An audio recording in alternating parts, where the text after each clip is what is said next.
Hi நண்பா, இந்த ஒரு வீடியோவில் தி கோட் திரைப்படம் 7வது நாளில் கர்நாடகாவில் எவ்வளோ கலெக்ஷன் இருக்குது அப்படின்றதையும் 7வது நாள் முடிவில் இதுவரையும் தி கோட் திரைப்படம் கர்நாடகாவில் எவ்வளோ கலெக்ஷன் இருக்குது அப்படின்றதையும் இந்த ஒரு வீடியோவில் நம்ம டீலாக வந்து பார்க்க போகிறோம். அதுக்கு முன்னாடி நீங்கள் யார் ஃபேன் அப்படின்றத மறக்காமல் கமெண்ட் பண்ணுங்கள்.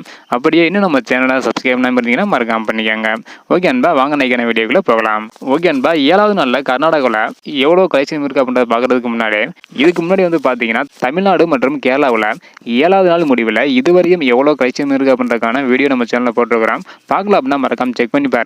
ஸோ இப்போ வந்து பார்த்தீங்கன்னா கர்நாடகாவில் எவ்வளோ கலெக்ஷன் இருக்குது அப்படின்றத டீலாக வந்து பார்த்துடலாம். அதாவது 7வது நாளில் மட்டும் தி கோட் திரைப்படம் 1,50,00,000 வரை வந்து கலெக்ஷன் இருக்குது. ஸோ மொத்தமாக 7வது நாள் முடிவில் கர்நாடகாவில் மட்டும் 25,50,00,000 வரையும் கலெக்ஷன் இருக்குது.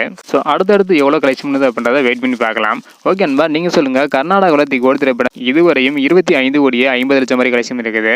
இதை பற்றி உங்களோட கருத்து என்ன? உங்களோட ஃபேவரட் ஹீரோ யார் அப்படின்றத மறக்காமல் கமெண்ட் பண்ணுங்கள். அப்படியே இந்த வீடியோ பார்த்தீங்கன்னா மறக்காமல் எல்லாருக்குமே ஷேர் பண்ணுங்கள். ஓகே அன்பா, தேங்க்யூ.